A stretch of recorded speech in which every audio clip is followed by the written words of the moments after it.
Support for the BTPM NPR What's Next podcast comes from Health Foundation for Western and Central New York, partnering with the community to pursue racial and socioeconomic health equity. Learn more at hfwcny.org. From Buffalo Toronto Public Media, this is What's Next, an hour dedicated to amplifying the voices of marginalized and underrepresented communities across Western New York and Southern Ontario. We cannot erase, we cannot reform, we cannot make things better if we're uncomfortable having tough conversations, Absolutely. if we're uncomfortable talking about race. What's Next carries forward our mission to engage in meaningful conversations about race, equity, and the shared concerns that deeply affect Buffalo's East Side and beyond. Don't stop. Make those families part of your life. Their lives are part of yours. Don't stop.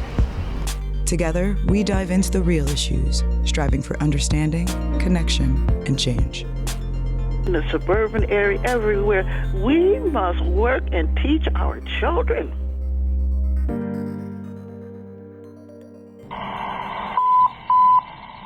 Additional equipment to the tops of Jefferson, 1275 Jefferson, between Riley and Laurel, for an active shooter mass casualty incident.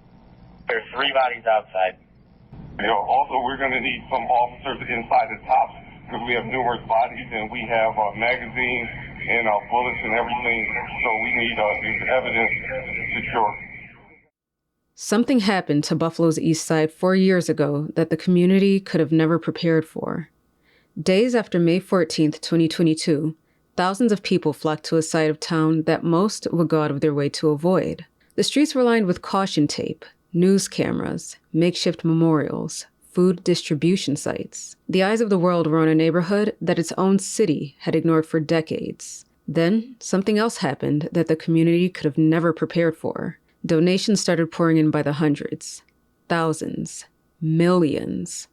Promises to help the victims and survivors, support for community-based organizations, declarations of long-term investment. It was money offered in the language of healing. It wasn't just emergency response. No, it was community revival. Well, it could have been. It was supposed to be. Those who are among the most impacted say that things have changed. Unfortunately, not for the better. I just feel like we are in a worse spot than we were because it's so hurtful that this money did come in and it didn't make it to where it was supposed to go. Over here, it looks, it looks worse. 100% worse, actually. It's worse. It's worse. 4 years and nearly $100 million later, questions remain about not only how much money was raised, but what actually changed because of it. For months, I've been searching for answers from donors and recipients of 514 funds. I've tracked dozens of donations, pledges, and allocations. Every answer I got led me back to one question, a question that rings through the east side of Buffalo today. Where did the money go? I'm Ijaz Jasil, and this is What's Next. Really was still angering me and keeping me full of anxiety and search for restitution for this community. What happened to all of that money? First things first, where did the money actually come from? To start, let me clarify. The dollars and cents that I'll be discussing are from sources of money that I could independently identify and verify.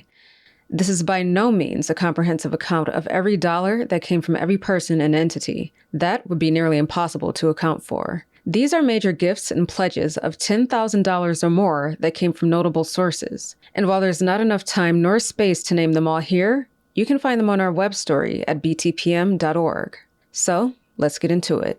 I've identified more than $90 million in individual donations, pledges, and allocations from numerous sources, all related to 514. 3/4 of this funding came from New York State, with lion's share being a substantial investment that Governor Kathy Hochul made to Buffalo's East Side 1 month and 4 days after the mass shooting, a devotion to initiatives like securing and growing Black homeownership, growing businesses, and increasing food access, all on Buffalo's East Side. Let's go big. Let's be bold. We've identified an additional $50 million of resources for the east side of Buffalo. This is a long-standing personal commitment from the governor of New York State to this community. Nearly $3 million in funding were administered by the New York State Office of Victim Services. One survivor says she only got $250. You'll hear her story later. Just this February, Attorney General Letitia James announced an award for injured and impacted individuals by way of a settlement with a gun accessory manufacturer for its role in helping the shooter possess an assault weapon in violation of New York State's SAFE Act. Mean Arms will pay $1.75 million to the families of those killed, to bystanders, and those who were injured. In addition to state funding, there were also contributions from higher and lower levels of government.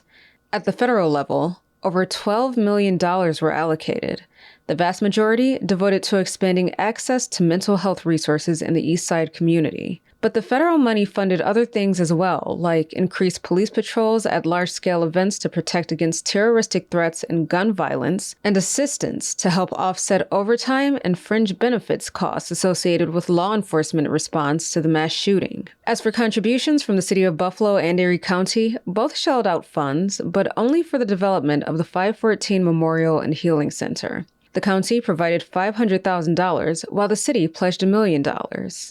While we're on the topic of government funds, both federal and state support helped found 2 community-based response sites connected by one common thread, a word that cycles through press conferences and news reports every year: resilience. The Community Health Center of Buffalo Resiliency Center and the Buffalo United Resiliency Center are 2 similarly named institutions created to provide trauma response and support services to people impacted by 514. Both have changed over the years, but today they can each be traced back to the Community Health Center of Buffalo, or CHCB. The Buffalo United Resiliency Center was established with state funding and is listed as a Buffalo Urban League program. In 2023, Governor Kathy Hochul designated the Buffalo Urban League to lead a partnership with the CHCB to operate the center. But its funding timeline, location history, and relationship to the health center's federally funded resiliency work remain murky. State records show a $5 million Office of Victim Services contract with the Buffalo Urban League, while public announcements describe $2.5 million in state support through June 2025 and nearly $3.9 million in federal funding awarded to CHCB and Best Self.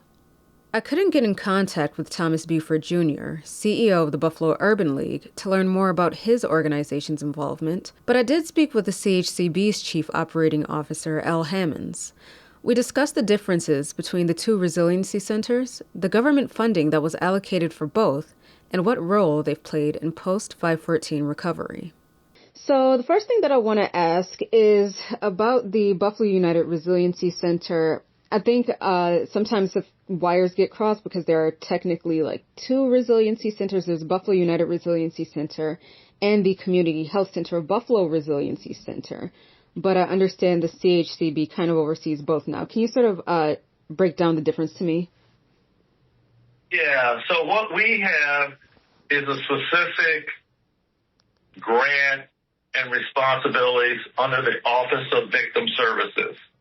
So we have federal government oversight from the Department of Justice, and this is an anti-terrorism and emergency assistance program for the crime victims that were part of 514. For the crime victims, and to help give them compensation and or assistance working through that trauma. Our role is to serve the victims and not necessarily do community programming. What we're doing is the grant money that we received and what the Department of Justice has been very clear with us on is they do not want what we're doing with these funds to be used for community-based events. That's not what they want and not what they charged us to do. It's to support the necessary and ongoing trauma-informed, evidence-based healing that's needed for these victims and the victim's family, which also includes law enforcement. It's also really focused on mental health related services to the victims and their families, and get them the mental health and wellness training they need for both the first responders and the families. Does that help? Yeah, that's very helpful. I actually did not know that you were meant to assist the first responders as well. Yes. Okay. And can you give me some specifics into exactly what types of services you provide? Well, what we're doing, we're kind of in an oversight role. We were basically funded to put together an infrastructure to build and create a resiliency center and put that infrastructure in place, like stuff like have a place, office space, furniture, stand-up staffing that's dedicated to this, programmatic supplies, things of that nature. We also are responsible for selecting contracted agencies to support the victims.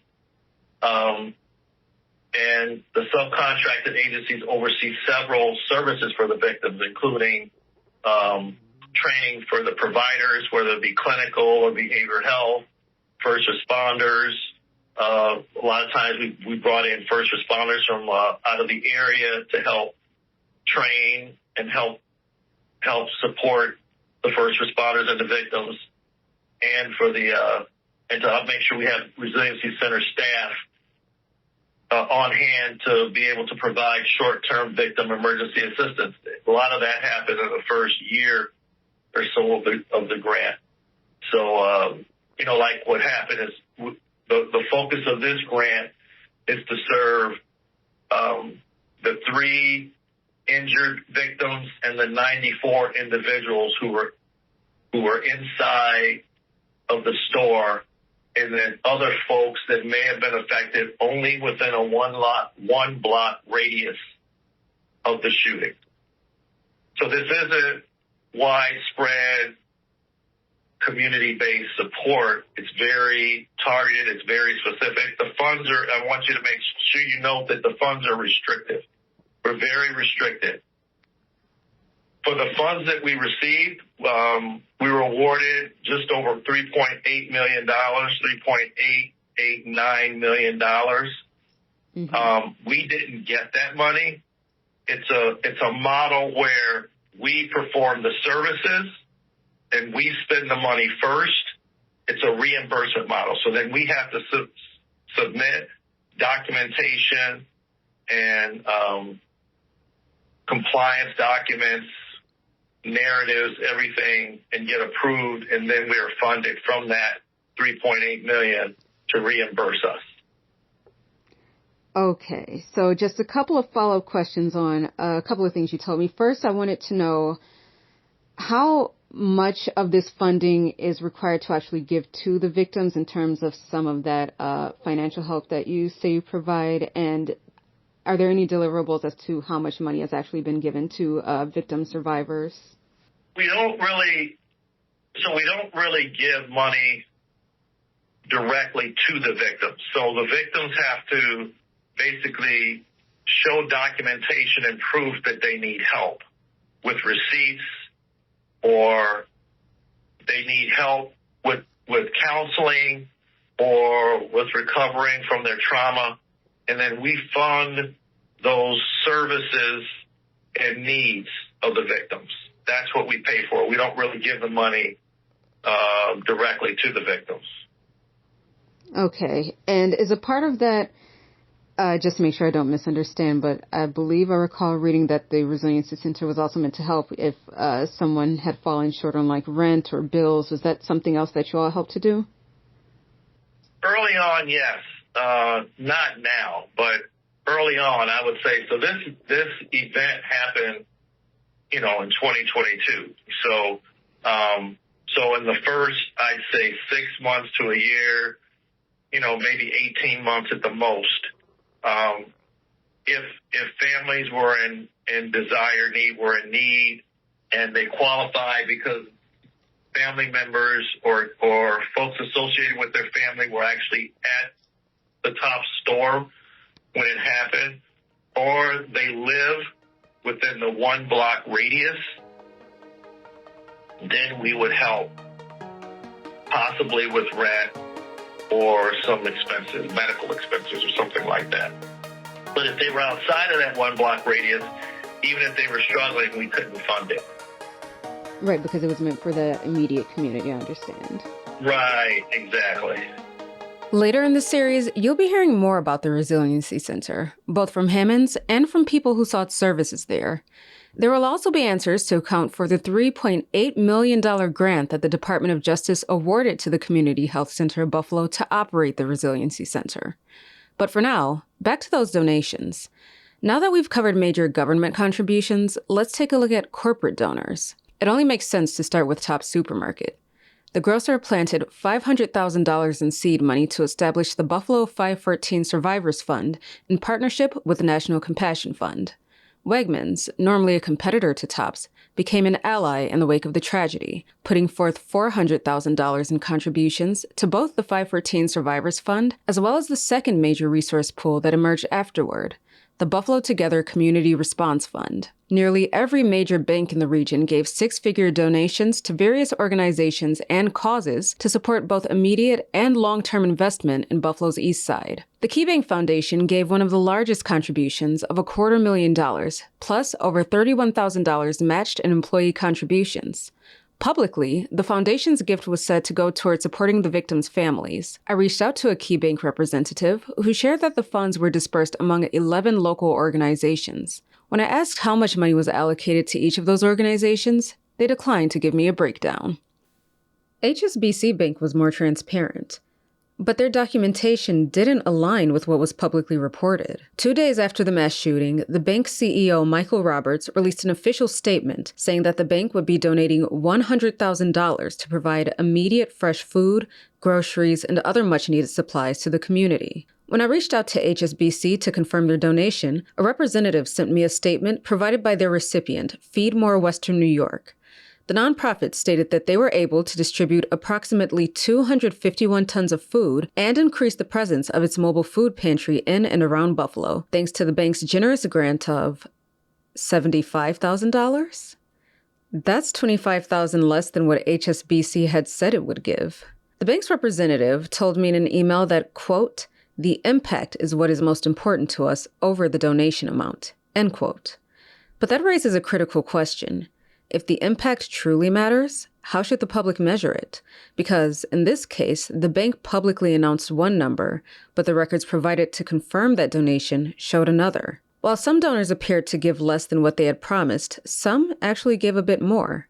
At least in one case, I can confirm. I reached out to Delaware North, a giant in the hospitality and entertainment industry, to learn more about their gift of $250,000 for recovery efforts. The company said in a statement 3 days after the massacre that they were working with community and business leaders to understand where the funds would have the most impact. They contributed to 12 organizations and initiatives, mostly Black-led and/or youth development-centered. A third of Delaware North's total contribution, which was over $2,000 more than was publicly reported, went to the Boys and Girls Club feeding program. The United Way of Buffalo and Erie County also detailed how they spent their $100,000 food grant provided by General Mills. They administered those funds to 4 organizations to help launch a farmers market on the east side, distribute produce vouchers, supply non-perishables to pantries, and support existing food insecurity programs. The United Way also played another critical role in the wake of the tragedy, serving as the collection point for one of those 2 major funds I mentioned a bit earlier, which is resurfacing in headlines these days for a number of reasons. Buffalo Together, as it's now called, raised $6.3 million. But for what and for whom exactly?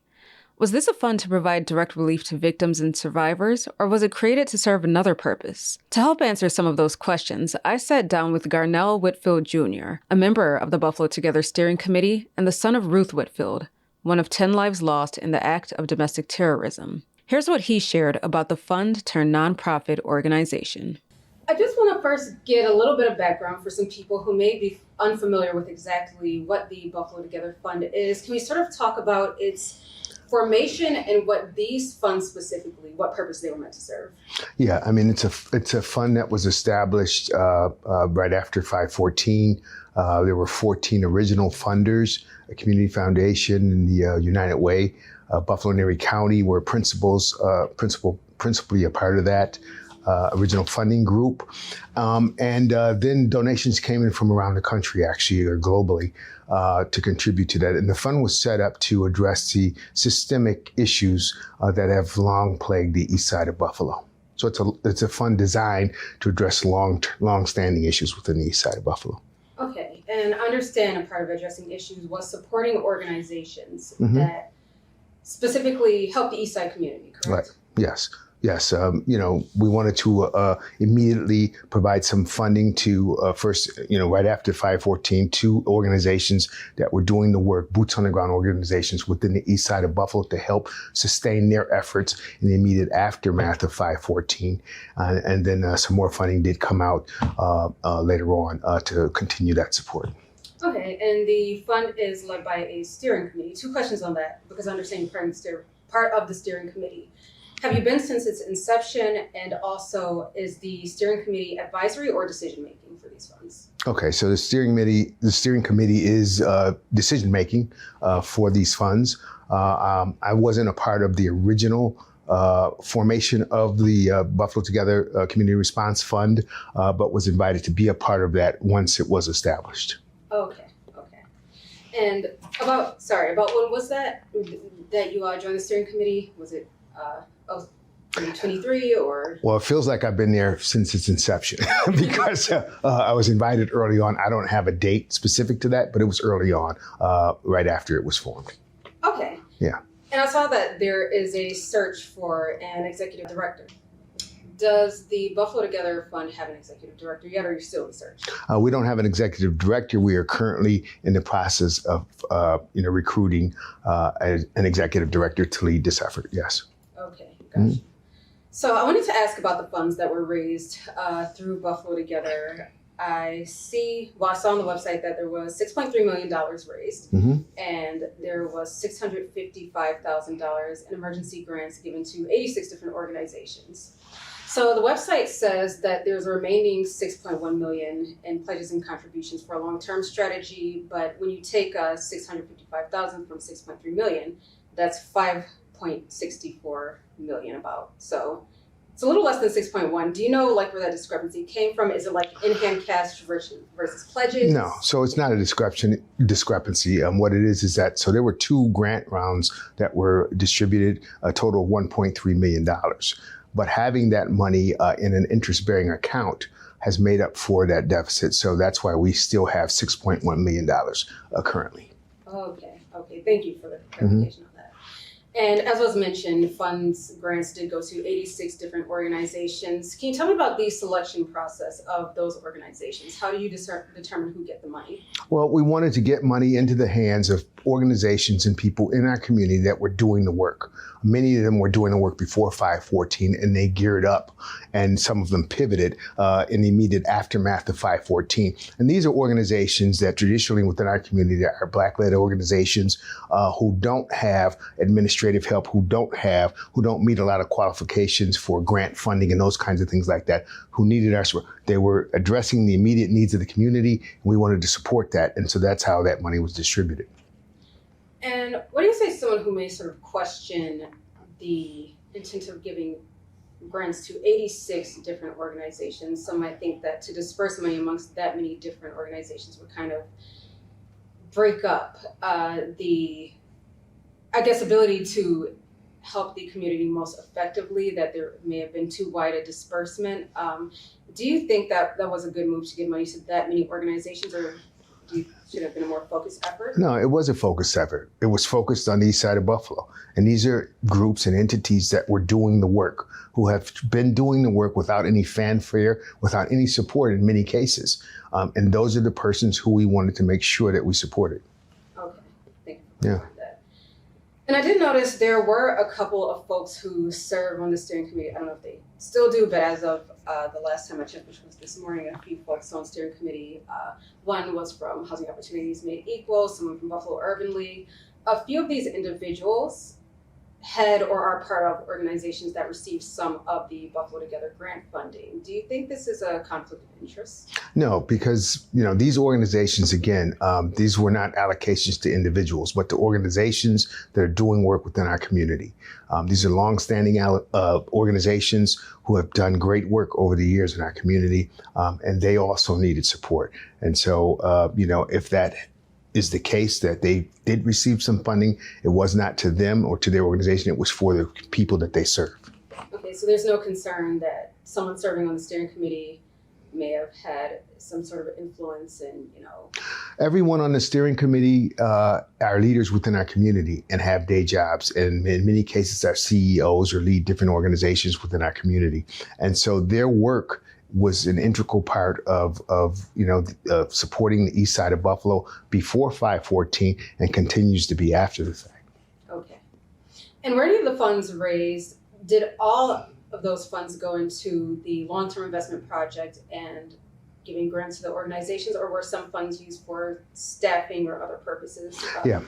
So none of the funds have been used for staffing. The Community Foundation has been supportive of the Buffalo Together Fund in terms of providing in-kind services, staffing, and those sorts of things like that. The Community Foundation raised and provided the money to employ the entity, the National Advisory or Consultancy Group that helped us develop the planning and everything else. So none of the money that was raised for this project was used in those efforts. Before we move on, one point of clarification. At the end of our interview, Mr. Whitfield told me that the Buffalo Together Steering Committee was formed after the first round of grants had already been distributed. As a result, he said no current steering committee member participated in allocating funds to their own organization or personal endeavors, and therefore did not view it as a conflict of interest. So far, we've looked at major contributions from government at the city, county, state, and federal levels, along with large gifts from corporate donors. There are a couple more categories I looked at. The third, sports teams. Seeing how Buffalo is such a sports city, whether people are rooting for the Bills, the Sabres, the Bandits, or the Bisons, it would only make sense for these teams to show their loyalty to the Buffalo community the same way Buffalonians turn out and tune in for their big games, right? Especially during such a critical time. You've likely seen the photos of players, staff, and coaches from Buffalo's professional sports teams either visiting the memorial or helping distribute food on Jefferson Avenue.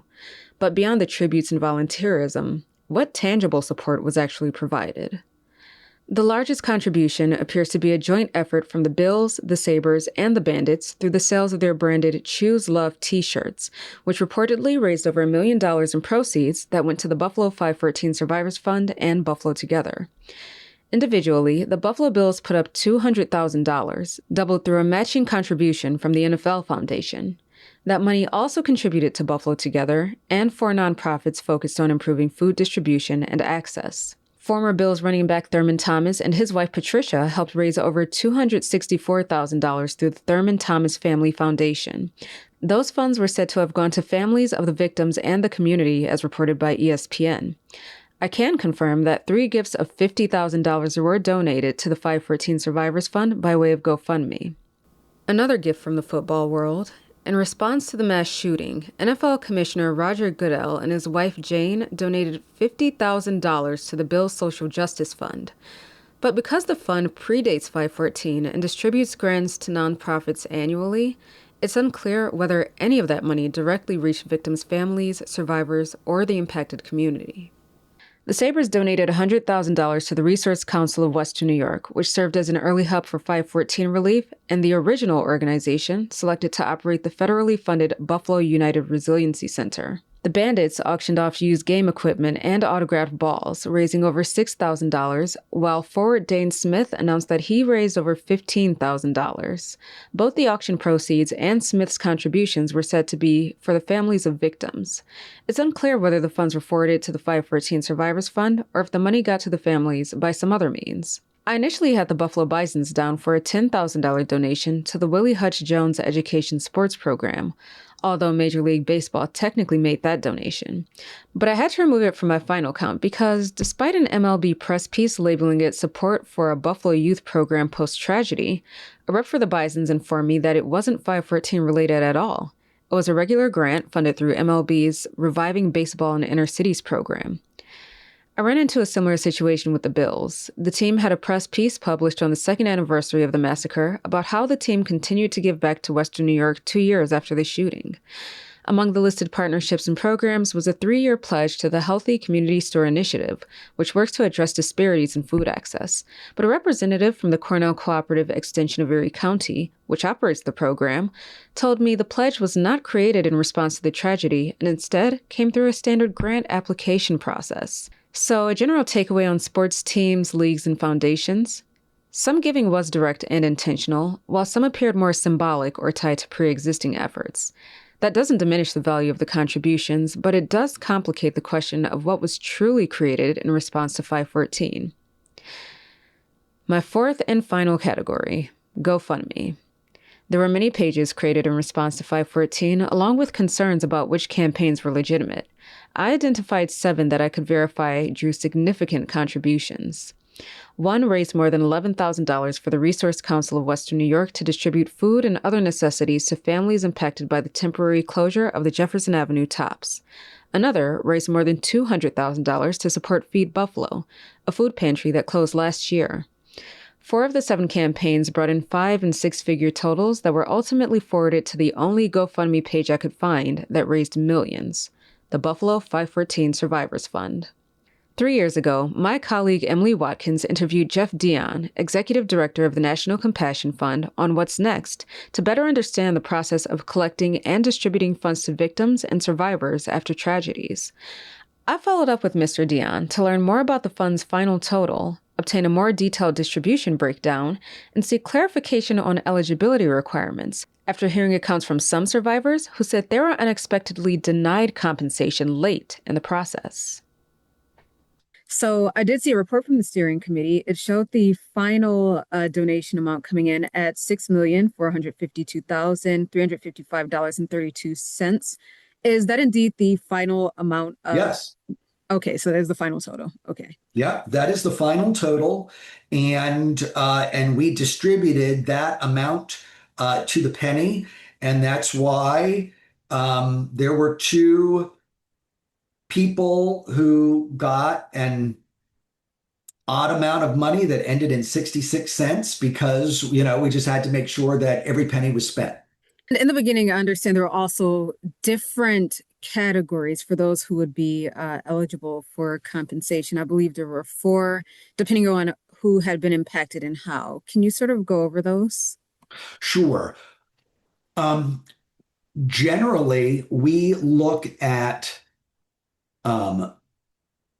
people who were present and whether they were the legal heirs of someone who was killed, whether they were someone who suffered a physical injury, or whether they were someone who was present and experienced psychological trauma.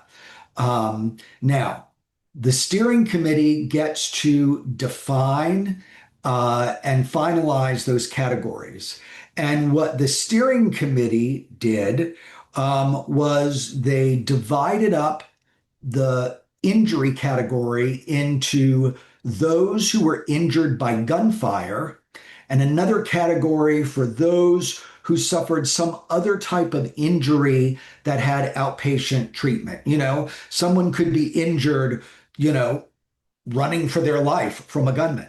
And any injury arising out of that event that wasn't actually being hit with a bullet or shrapnel.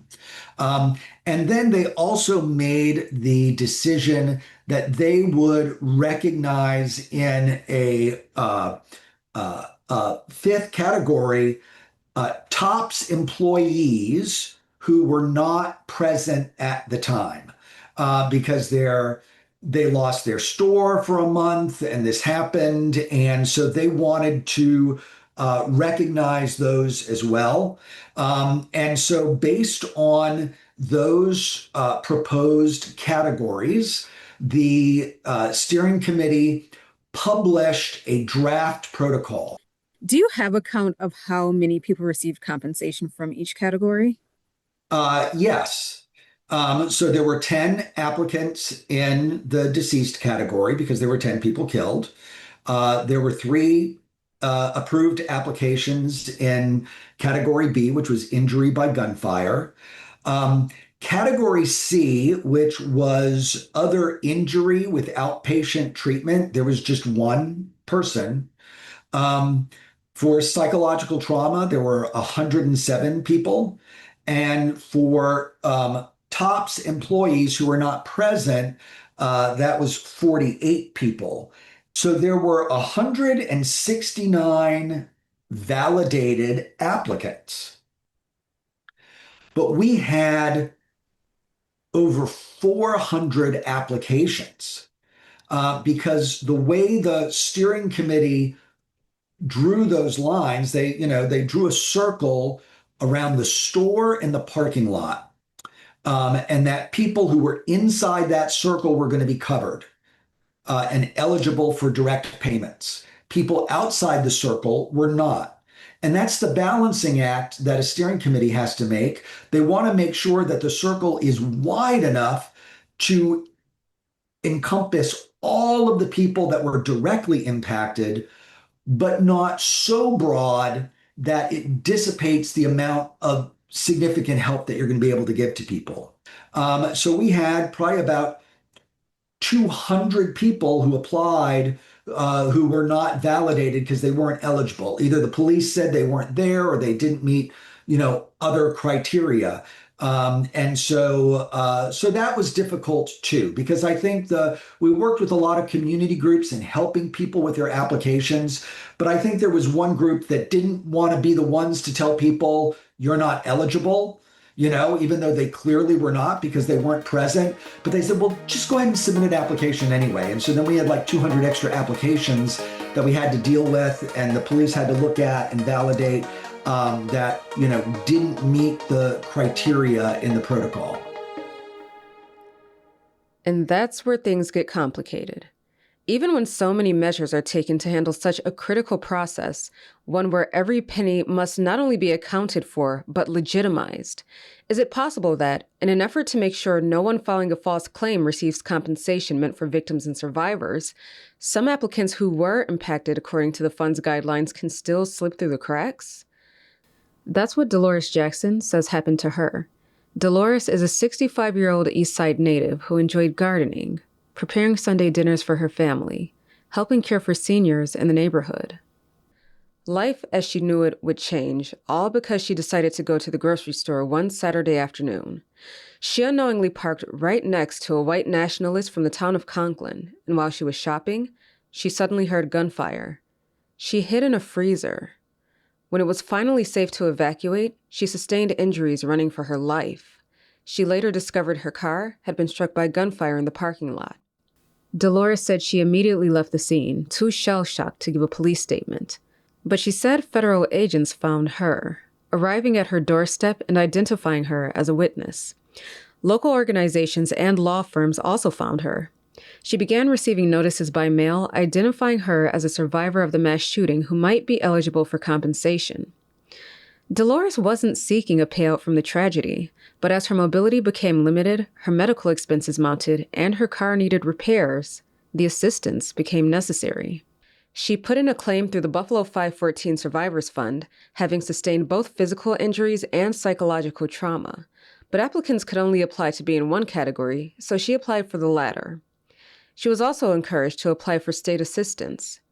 Remember the person I told you about who filed a claim through the Office of Victim Services and received only $250? That was her. She was awarded the maximum amount of $500 allowed under state law, but ultimately received only half of that to help replace her car's gas line. As for her claim with the Survivors Fund, well, I'll let her tell her story, beginning with the day she'll never forget, even though she wishes she could. Well, all that I can remember, it was a day that I don't want to remember. And then I could tell you it was very chaotic. Me having been in have had hazmat training and defensive training in my career. I was able to, like mediate for myself. It wasn't anybody giving any instructions until most folks had gotten to the outside where we were told to sit on the ground, when I thought that was not so nice either, okay, because some of us was injured, as I was, and I think I fell over something when I came out of the store. So I'm not sure what it is that I fell over, but I ended up with 2 busted ankles. So moving forward, I was totally impacted, and my car was damaged on the property, from being on the property. So it's just been a journey, with the psychological impact is ongoing, and just the loss of a community, and until someone takes the lead, not someone, each individual, and work cooperatively together to try to bring this community back to vital status for the people that live here. Yeah. Yes. It's very necessary. So, as you just said, you were in the store that day, your car got damaged, you were parked next to the individual, and your car got hit by a gunfire. I was. And so you, according to the National Compassion Fund standards, according to a lot of standards of these different organizations, were eligible for financial compensation based on physical and traumatic injuries that you endured. But what did you actually receive? To date that I know, I could tell you I got $250 that I can account for. I was supposed to receive a payment through the National Compassionate Fund, but unfortunately, I received an email at the 9th hour that the money was to be deposited into a Zelle account that I had to open. And I was told maybe 3 days before the payment was supposed to go down in an email that I wasn't entitled and I didn't meet the criteria of the Compassionate Fund. So 3 days before. So up until that point, they had you open a Zelle account. They communicated with you as though you had been verified and you would be receiving funds. Right, and I have been interviewed by been interviewed by a detective. In fact, he was a retired detective who came back to assist in the heavy caseload of folks that needed to be interviewed and talked to and so on and so forth. And then there was a while later during the journey and during the application process of the Compassionate Fund, we were being vetted by FBI and, special services, to see if we, in fact, were criteria qualified to receive. And I fulfill every criteria. I didn't know what I was supposed to get, and I don't know what happened to all of those resources that came into the community. And I can tell you, I didn't receive what I would call substantial resources to put me back to my space that I had enjoyed before the tragedy. Dolores showed me the email she received in October of 2022 from the Buffalo 514 Survivors Fund, notifying her that she was ineligible for compensation because law enforcement couldn't verify her presence in the store or its parking lot on May 14th at the time of the shooting. Grady Lewis has a similar, yet slightly more complex story. Like Dolores, he's also an Eastside native. On May 19th, he technically turned 55 years old. He says technically because, as he told me, he feels he lost a birthday in 2022. Before May of that year, he had a simple life, a life he lived on his own terms. I was free, actually. Like I said, I collect bottles. and cans on my own. Didn't really want for much, pretty much happy-go-lucky. As one would expect, that changed after the racist attack on Jefferson Avenue. But his trauma begins with memories of the day before, May 13th. If Grady Lewis' name sounds familiar, it may be because his story has been told by national and local news outlets. He had an hours-long conversation with the man who would carry out the mass shooting a day before it actually happened, with no way of knowing who he was, what hate-driven ideologies fueled him, or what he would do the next day. Then, Grady witnessed the mass shooting from the parking lot. He processed what he saw as best as he could, for as long as he could. I kind of left my body, and the little bit of proof my mother gave me, I just floated off of that for like a year and a half. Grady was traumatized once in the parking lot that day. He was traumatized again when, after being questioned by detectives and having his story told on the world stage, he too was told that his presence couldn't be verified by law enforcement. So I asked the head of the National Compassion Fund if he could explain how someone who says they followed the protocols down to being vetted by federal agents could still be found ineligible for compensation. So do you think that part of it kind of made the process a bit messy, for lack of a better term, sending out those applications, even out of suspicion that the person may not have been able to be validated or was present or eligible for compensation? Because it also makes me think of something similar. I had a conversation with a couple of individuals who said that they were there. One individual said he was in the parking lot. A woman said she was actually in the store in the freezer while it was going on. They were both told to set up Zelle accounts, but in around like October, they were both told that they were ineligible because law enforcement couldn't verify them. I guess my question is, do you think there should have been something done differently to not make people believe that they may have been eligible for compensation, knowing that, they weren't? Well, what we do know is that the best practices for law enforcement, the Police Executive Research Foundation put out a report for responding to mass violence. And one of the best practices that they recommend is to make sure you have a census of everybody who was at the scene, that you get a statement from, and so you develop a victim list. Subsequent to the Patop shooting, there was a series of mass shootings in Lewiston, Maine, where a gunman shot up a bowling alley and then went to a restaurant and shot that up. And there, law enforcement took everybody who was present. They put them on a bus. They brought them all to the armory where they got a statement from all of them and got their names. So they had a list of who was there. And so that worked really well, as opposed to, in Buffalo, where we said we had a name and, the police detectives were looking through sheets and trying to find stuff and trying to talk to people.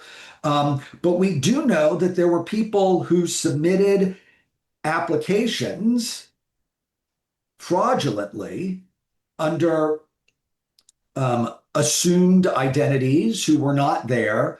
And so we feel we have to do this to safeguard the donors who said they wanted to give to victims, to protect the victims. Because if we give $1 to someone who wasn't there and shouldn't have it, that's $1 we're taking away from someone who was there. And we went through, especially because it was difficult for law enforcement, particularly people in the parking lot. But people in the store, we were able to validate everybody in the store, because we went through, we would submit multiple requests to TOPS, to their security division, who would look at the security camera footage, and we'd have to ask people, who were you with? What were you wearing? So they could spot them on the footage. And it's been 4 years, but I'm pretty sure that we were successful in validating everybody who was in the store. Okay, so I did want to ask, and maybe this is a question for our local law enforcement and not for you, but do you know, what you did just kind of explain to me, the standards by which law enforcement were going to verify individuals. But I am wondering, the two individuals that I spoke to, they did say they were on that victims list and still receive correspondence even from the FBI, letting them know about when the trial will be with the shooter Peyton Gendron, that, they've been contacted without seeking out like law enforcement or funds or anything, but they were, identified. But they say that through the National Compassion Fund, law enforcement couldn't verify them. Do you know how or why that would have happened? Well, sure. Because and for victim witness notification, they don't have any need to validate. If you say, I was there and I'm a victim and I want to be notified about this, they'll put you on that list. And so to be able to be notified of things. But for us, I've done 32 of these, and, I think the validation, particularly in a very public place like this, is very tricky. If it's at a school or a workplace where people have clocked in or they've taken attendance for kids, and you have a much stronger, easier way to identify who was there. But we have seen wherever we have tried to offer alternatives for validation, we've run into fraudulent attempts to get money. And we weren't involved in the Boston Marathon bombing fund, but there were, I think, 4 people who went to prison for falsely submitting medical records and, claiming injuries and getting like $250,000 from the Boston One Fund when, they weren't even there. And so for us to be transparent and a trusted source, we've got to strike that balance and make sure that that an individual can, that we can validate someone's presence. Post-crisis recovery is complex. Cities, much less individuals, are seldom prepared to manage life after a large-scale tragedy. Decisions have to be made, and money has to move quickly. There's a lot of coordination that has to happen within a short time span. But that coordination doesn't happen easily, as we've seen. Getting everyone on the same page to determine things like who qualifies as a victim or a survivor and how to validate that is an essential but difficult task. It becomes especially difficult when it comes to managing millions of dollars. It's not a complication that was only visible within the Buffalo 514 Survivors Fund. It was seen within the management of organizations and facilities that were established or received funding to assist the impacted community. What makes it so difficult to account for the dollars and cents poured out in the name of recovery are 2 things. 1, there is no single ledger. The public has to rely on press releases, news conferences, reports from steering committees, archive fundraisers, budget allocations, and sheer memory. As time progresses and terms change, even these become harder to rely on. The second difficulty arises from the term itself, recovery. What does it mean in this context? How did a racially motivated mass shooting evolve from immediate needs, grief counseling, funeral expenses, and immediate food access, to planning for years-long revitalization projects for an entire community? And as revitalization plans stretch years into the future, some residents are left asking a difficult question. What exactly is there to show right now for the tens of millions announced in the name of recovery? Perhaps most importantly, who gets to define recovery, and how does it align with residents and survivors who, 4 years later, are still trying to recover themselves? How do these households shape decisions about where the money goes and who should be handling it?